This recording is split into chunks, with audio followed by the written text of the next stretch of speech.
ప్రభు యొక్క శరీరానికి రక్తానికి సాదృశ్యంగా ఉన్న రొట్టె ద్రాక్ష రసంలో మనం పాలు పంపులు పొందక పూర్వము కొన్ని లేఖన భాగాల్ని మనం జ్ఞాపకం చేసుకుందాం. మీకా గ్రంథము 6వ అధ్యాయము, మీకా గ్రంథము 6వ అధ్యాయము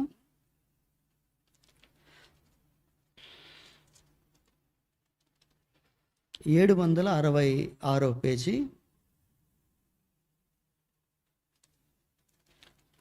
6వ అధ్యాయము 4వ వచనాన్ని మనం కలిసి చదువుకుందాం. 4వ వచనం చదువుకుందాం. ఐగుప్తు దేశములో నుండి నేను మిమ్మును రప్పించి తిని, దాస్య గృహములో నుండి మిమ్మును విమోచించి తిని, మిమ్మును నడిపించుటకై మోషేను, అహరోను, మిరియాములను పంపించి తిని. ప్రభు చదవబడిన ఈ లేఖనాలు మన గమనంలో ఆశీర్వదించబడును గాక.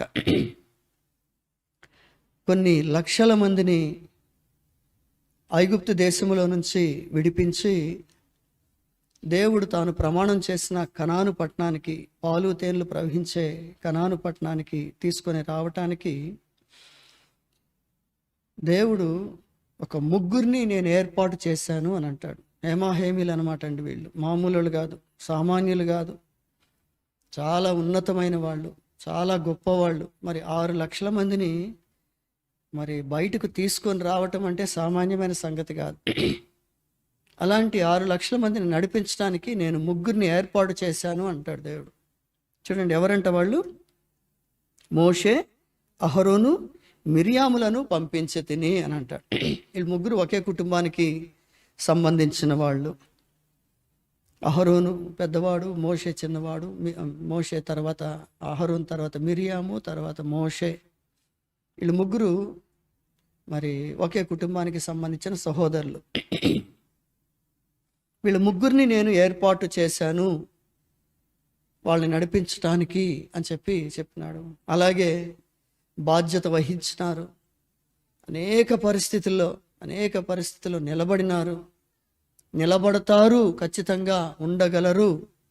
ఎలాంటి పరిస్థితులైనా అధిగమించి నా ప్రజలను నడిపించగలరు అనే ఒక స్థిరమైన, దృఢమైన నమ్మకంతో దేవుడు వీళ్ళ ముగ్గురిని ఏర్పాటు చేసి పంపించినట్లుగా మనం చూస్తాం. ఐగుప్తుల నుంచి ఇశ్రాయేలు ప్రజలను నడిపించి కనాను పట్టణానికి తీసుకొని వెళ్ళటానికి. అయితే ప్రియులారా, ఇంత ఉన్నతమైన స్థితి కలిగిన ఈ ప్రజలు, ఈ ముగ్గురు సామాన్యులు కాదు కదండి. దేవుడు ఎన్నుకున్నాడంటే వాళ్ళ 6 లక్షల మందిని నడిపించడానికంటే అల్లాటప్ప వాళ్ళని ఏర్కుంటాడా? ముఖ్యమంత్రి పక్కన సెక్యూరిటీ, పర్సనల్ సెక్యూరిటీ అంటే అల్లాటప్ప వాళ్ళని పెడతారా? ప్రధానమంత్రి దగ్గర మరి సెక్యూరిటీ అంటే అల్లాటప్ప వాళ్ళని పెడతారా? మహా యోధుల్ని పెడతారు, విపరీతమైన జ్ఞానం కలిగిన వారిని పెడతారు, చాలా చాకచక్యం కలిగిన వారిని పెడతారు, చురుకుదనం కలిగిన వారిని పెడతారు. చాలా అద్భుతంగా ఉంటుంది. అమెరికా ప్రెసిడెంట్ వస్తూ ఉన్నప్పుడు పక్కన సెక్యూరిటీ ఉంటుంది చూడండి. వాళ్ళ చేతులు ఇట్లా పెట్టుకొని ఉంటారు, ఇట్లా పెట్టుకొని నడుస్తూ ఉంటారు పక్కన. అవి నిజమైన చేతులు కాదండి, అవి బొమ్మలు, అవి చేతులు, అవి హ్యాండ్స్. వాస్తవమైన చేతులు లోపల ఉంటాయి, గన్స్ పట్టుకొని లోపల పెట్టుకొని ఉంటారు రెడీగా. పైకి మాత్రం ఏమీ ఎరగనట్టుగా ఉండే చేతులు 2 కూడా రబ్బర్ చేతులే. అవి 2 కూడా ఈసారి మీరు చూడండి, అవి ఒట్టి రబ్బర్ చేతులే. మెయిన్ చేతులు లోపల గన్ పట్టుకొని రెడీగా ఉంటాయి. వాళ్ళ కళ్ళు మామూలుగా ఉండదు. ప్రధానమంత్రి వాళ్ళంతా స్టేజీ మీద కూర్చున్నప్పుడు ఆ ప్రధానమంత్రి పక్కన వాళ్ళతో మాట్లాడుతుంటే ఆ వెనకున్న వాళ్ళు చూడండి మొత్తం చూస్తూ ఉంటారు అంతా కూడా. అంటే సామాన్యుల్ని పెట్టరు, అంత ఉన్నతమైన వాళ్ళు పెడతారు. అలాంటిది ఐగుప్తు రాజుతో మాట్లాడాలి, వాళ్ళ మంత్రులతో మాట్లాడాలి, అక్కడి నుంచి వాళ్ళని విడిపించాలి. ఎన్ని పరిస్థితులు వచ్చినా, ఎంతమంది రాజుల్ని దాటుకుంటూ రావాలి. ఇంత గొప్ప పరిస్థితుల్లో నుంచి మోషే, అహరోను, మిరియాములను దేవుడు ఏర్పాటు చేస్తున్నాడంటే వీళ్ళు సామాన్యులు కాదు. ఉన్నతమైన స్థితి కలిగిన వారిని దేవుడు ఎన్నుకొని నాయకులుగా ఉంచిన వానిగా ఉంటున్నాడు. అయితే ప్రియులారా, వీళ్ళు ముగ్గురు కనాను పట్టణం వెళ్ళాల. వీళ్ళు ముగ్గురు కూడా కనాను పట్టణం వెళ్ళలేదు, కనాను పట్టణం చేరల. ముగ్గురు కూడా మధ్యలోనే ముగించిపోయినారు. వారి జీవితాలు ముగిసిపోయినవిగా ఉంటున్నాయి. అనేకమైన కొన్ని వందల శ్రేష్టమైన లక్షణాలు కలిగిన వీరిలో ఒక్కొక్కళ్ళు ఒక్కొక్క బలహీనత ఉందండి. ఒక్కొక్కళ్ళు ఒక్కొక్క బలహీనత ఉంది. 99 99 శ్రేష్టమైన లక్షణాలు కలిగి ఉన్న ఆ 1% ఎక్కడో ఒక్కటి ఒక చిన్న బలహీనత అనేది వారు కలిగిన వారుగా ఉంటున్నారు. అందుకనే పౌలు అంటాడు, మనల్ని మనమే విమర్శించుకుని ఎడల, మనల్ని మనమే పరీక్షించుకుని, ఎప్పటికప్పుడు మనల్ని మనం పరీక్షించుకుంటూ ఉండాలండి. నేనేదో గొప్ప అని చెప్పి ఎప్పుడు కూడా అనుకోకూడదు. నేను ఏ మాటి వాడను, నేను ఏ పాటిదానను అనే మాట మనల్ని చాలా ఉన్నతమైన స్థాయిలో ఉంచుతుంది. నాకేంటి, నేనేంటి అనుకునే వాళ్ళు ఎప్పుడు కూడా పతన స్థితిలోనే ఉంటాం. దేవునికి నమ్మకంగా ఉండలేమండి. అందుకని ప్రతి విషయంలో కూడా ఇంకా నాలో ఏదో ఉంది, ఇంకా నాలో ఏదో ఉంది, సరి చేసుకోవాల్సింది ప్రభువుకి ఇంకా నేను అనే ఆ ఫోకస్ మనకున్నప్పుడు మనం చాలా దేవునికి ఇష్టంగా జీవించగలిగే అనుభవం అనేది మనం కలిగిన వారంగా ఉంటాం. ఈ ముగ్గురులో ఉన్న బలహీనతలను ఈ సమయంలో మనం జ్ఞాపకం చేసుకుందాం క్లుప్తంగా. కాబట్టి అవి ఒకవేళ మనలో ఎక్కడైనా కొనసాగుతూ ఉండవచ్చు, అలాంటివి మనం కూడా కలిగి ఉండే అవకాశాలు ఉంటాయి. కనుక అలాంటివి మనం సరి చేసుకొని యోగ్యమైన విధంగా ప్రభు బలలో మనం పాల్పంపులు పొందుతాం. చూడండి, మొదటిగా నాయకుడైన మోషే గురించి మనం ఆలోచన చేద్దాం. మోషే గురించి సంఖ్యాకాండము 20వ అధ్యాయం. సంఖ్యాకాండము 20వ అధ్యాయం. మోషే యొక్క మరి బలహీనత మనం ఇక్కడ చూస్తాం. 20వ అధ్యాయం 12వ వచనం.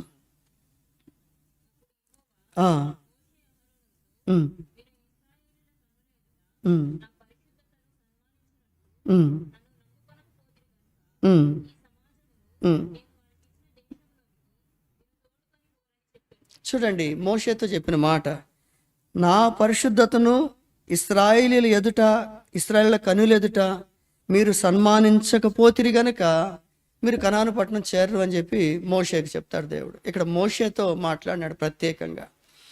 వాళ్ళు మళ్ళా నీళ్ళు అడిగారు. నీళ్ళు అడిగితే ప్రభు అన్నాడు, అదిగో ఆ సమీపంలో ఒక బండ ఉంది కదా, ఆ బండతో నువ్వు మాట్లాడు, అది మీకు నీళ్ళు ఇస్తుంది అని చెప్పినాడు. అన్నప్పుడు మోషే అహరోనులు ఈ సమాజాన్ని అక్కడికి నడిపించారు. అక్కడికి నడిపించిన తర్వాత ఆ బండతో మాట్లాడమన్నాడు. దాని గురించి నేను చాలా ఆలోచన చేస్తానండి. ఏం మాట్లాడమని ఉంటాడా అని, ఏం మాట్లాడమని ఉంటాడా బండతోటి? బండ ఇశ్రాయేలులకు నీళ్ళు ఇవ్వు అని అన్నాడా, లేకపోతే ఏం చెప్పినాడో అది అక్కడ మరుగుపరచబడింది. బండతో మాట్లాడమన్నాడు. అయితే మోషే పోయి ఏం చేస్తున్నాడంటే బండతో మాట్లాడకుండా దానిని 2 సార్లు కొట్టినాడు. కొడితే కూడా నీళ్ళు ఇచ్చిందండి. అది కొడితే కూడా నీళ్ళు ఇచ్చింది. ఆ బండలో నుంచి విస్తారంగా నీళ్ళు వచ్చినాయి. వాళ్ళంతా కూడా తాగినారు, శుభ్రంగా సంతోషంగా సంతృప్తిగా తాగినారు. ఆ నీళ్లు తాగిన తరువాత దేవుడు మోషేతో చెబుతున్న మాటలు, ఇశ్రాయేళ్ల సమాజము ఎదుట నీవు నా పరిశుద్ధతను సన్మానించలేదు గనుక, నా పరిశుద్ధతకు వాల్యూ ఇవ్వలేదు గనుక, సన్మానించలేదు గనుక నీవు కనాను పట్టణం చేరవు అని చెప్పినాడండి. ఇక్కడ నేను చాలా ముఖ్యమైన విషయాన్ని నేను మీకు చెప్తాను. మనకు ఈ నా పరిశుద్ధతను సన్మానించలేదు అనే మాట అర్థం కావాలంటే ఆ 13వ వచనం చదువుదాం. 13వ వచనం చదివితే మనకు అర్థమవుతుంది. చదువుదాం. చూడండి, ఏలయనగా ఇశ్రాయేలీలు యెహోవాతో వాదించినప్పుడు, ఇశ్రాయేలీలు యెహోవాను విసిగించినప్పుడు, వాదించినప్పుడు, ఒత్తిడి చేసినప్పుడు, అదండి దాని అర్థం. వాదించినప్పుడు ఆయన వారి మధ్య తన్ను పరిశుద్ధపరచుకొనెను. చూడండి, అద్భుతంగా ఉంది కదండి ఈ మాట, అద్భుతంగా ఉంది కదండి. వాళ్ళేమో వాదిస్తూ ఉన్నారు, విసిగిస్తూ ఉన్నారు, కాబట్టి ఒత్తిడి చేస్తూ ఉన్నారు. మాకు నీళ్లు లేవు, మేము సావటానికి ఇక్కడికి వచ్చామా, ఎడారిలో సమాధులు కట్టుకోవడానికి వచ్చామా అని ఇలా విసిగిస్తూ ఉన్నారు. ఇది వాళ్ళ వాదన. ఇది ఆ విధంగా వాళ్ళు వాదిస్తూ ఉన్నప్పుడు ఇక్కడ ప్రభు మాట రాయించిన మాట ఏంటంటే, ఆయన వారి మధ్య, వారి వాదనల మధ్య, వారి ఒత్తిళ్ల మధ్య, వారి విసుగుల మధ్య తన్ను పరిశుద్ధపరచుకొనెను అనే మాట రాసి ఉంటుంది కదండి. తన్ను పరిశుద్ధపరచుకొనెను, తన్ను పరిశుద్ధపరచుకొనెను. ఏంటి అసలు ఈ పరిశుద్ధత అంటే ఏంటి? పరిశుద్ధత అనే దానికి అర్థం ఏంటి? లేదా పరిశుద్ధత అనగానే ఏ పాపము లేకుండా మనం జీవించడం అనేది మనకి సర్వసాధారణంగా తెలిసిన విషయం, సర్వసాధారణంగా మనకు గ్రహ్యమైన, మనకి ఎరుగుదల కలిగిన విషయం. కానీ ఇక్కడ అది కాదండి. పరిశుద్ధత అనేది, పరిశుద్ధత అనేది అది అలా కాదు. వారు ఎంత విసిగించినా, ఎంత ఒత్తిడి చేసినా, ఎంత సణుగుకున్నా, ఎంత గొణుగుకున్నా, వారికి ఏది అవసరమో, ఏది వారు అక్కర కలిగి ఉన్నారో అది నేను వారికి ఇచ్చాను, అది పరిశుద్ధత అని చెప్పినాడు ప్రభు. అర్థమైందండి? మళ్ళీ ఒకసారి చెప్తాను మీకు. వారు ఏదైతే వాదించి అడుగుతున్నారో, మాకు ఇది కావాలి అని చెప్పి, వారు ఎంత విసిగించినా, ఎంత వాదించినా, వారి అక్కర ఎరిగి, వారి అవసరం ఎరిగి వారికి అది ప్రభు ఇచ్చాడు, నీళ్ళు ఇచ్చినాడు. అది ఆయన పరిశుద్ధత. పరిశుద్ధత అంటే ఆయన చెయ్యాలి అనుకున్నది చెయ్యటము, ఆయన ఇవ్వాలి అనుకున్నది ఇవ్వటము, ఆయన చెప్పాలి అనుకున్నది చెప్పటము. అది పరిశుద్ధత అంటే. ఇక్కడ అర్థం అది. ఇప్పుడు మనం పైకి వద్దాం. చూడండి, ఇక్కడ ప్రభు అంటాడు మోషే అహరోనుతో, మీరు ఇశ్రాయేలీయుల కన్నుల ఎదుట, ఇశ్రాయేల్ అందరి ముందు నా పరిశుద్ధతను సన్మానించలేదు. అంటే ఏమైనా ఆయనకు వేసిన దండలు ఏమైనా బీకేశారా? లేకపోతే ఆయన ఏమైనా అవమానపరుస్తూ మాట్లాడినారా? ఆయన ఏమైనా హేళన చేస్తూ మాట్లాడినారా? నిర్లక్ష్యం ఏమైనా చేసినారా? అసలు బండతో మాట్లాడంటే కొట్టిన సంగతి, బండతో మాట్లాడన్న సంగతి, కొట్టిన సంగతి ఇశ్రాయేలుకి ఏమైనా తెలుసా? వీళ్ళు పోయి దేవుని సన్నిధిలో అడిగినారు, దేవుడు చెప్పినాడు, అది వాళ్ళు అక్కడ చేసినారు. వాళ్ళందరూ ఏమనుకుంటారంటే, దేవుడు అక్కడ కొట్టమన్నాడు కదా, బండను కొడితే నీళ్ళు వచ్చినాయి, ఇక్కడ కూడా కొట్టమని ఉంటాడు, కొట్టుంటాడు అనుకుంటారు, అంతే. వాళ్ళకి తెలియదు, ఆ సంగతి ఎవరికి తెలియదు. కానీ ప్రభు అంటాడు, వారి మధ్య నా పరిశుద్ధతను సన్మానించలేదు అంటాడు ప్రభు. అంటే దాని అర్థం ఏంటి? నేను ఏదైతే చెయ్యాలి అనుకున్నానో, ఏదైతే ఉద్దేశించానో అది మీరు చేయకుండా మీకు ఇష్టం వచ్చింది చేశారు అని అంటాడు. నేను ఏదైతే ఉద్దేశించానో అది నువ్వు చేయాలంతే. నేను ఏదైతే అన్నానో అది నువ్వు చేయాలా. నేను ఏదైతే ఊహించానో అది నువ్వు చేయాలా. నేను ఏదైతే నీకు చెప్పానో అదే నువ్వు చేయాలా. అది చేయకుండా నువ్వేం చేసినావంటే నీకు ఇష్టం వచ్చింది చేసావు. అక్కడ నీకు ఇష్టం వచ్చింది చేసావు. అయినా ఇశ్రాయేలు మీద నాకున్న ప్రేమను బట్టి వారికి నీళ్ళు ఇచ్చాను నేను, కానీ మీరు మాత్రం కనాను పట్టణము చేరరు అని చెప్పేసినాడు. పిల్లలు, ఇక్కడ మనం గ్రహించాల్సిన ఒకే ఒక విషయం, మోషేలో ఉన్న బలహీనత అది.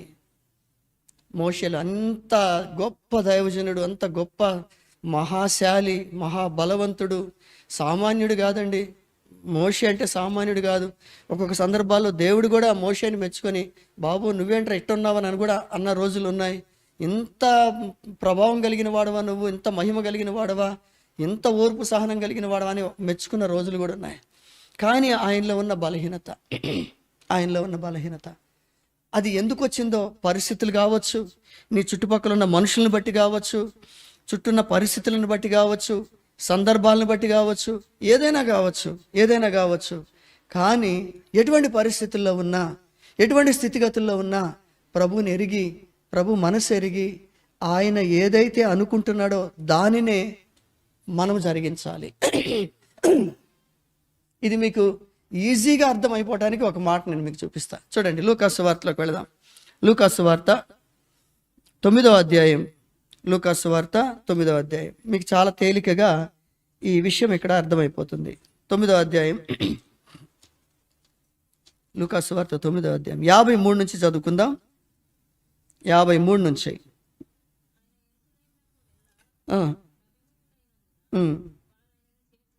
యేసు ప్రభు వారు యెరూషలేం వెళ్ళాలని చెప్పేసి ఆయన దానివైపు అభిముఖుడు, అంటే దానివైపు ముఖం పెట్టి, అంటే దానిలోకి వెళ్ళాలని చెప్పి ఆయన ప్రయత్నం చేస్తూ ఉంటుంటే, వారు ఆయన్ని, అక్కడున్న వాళ్ళు, నువ్వు రావద్దయ్యా, యెరూషలేంలోకి రావద్దని చెప్పేసి ఆయన నిరాకరించారండి యేసుప్రభు వారిని.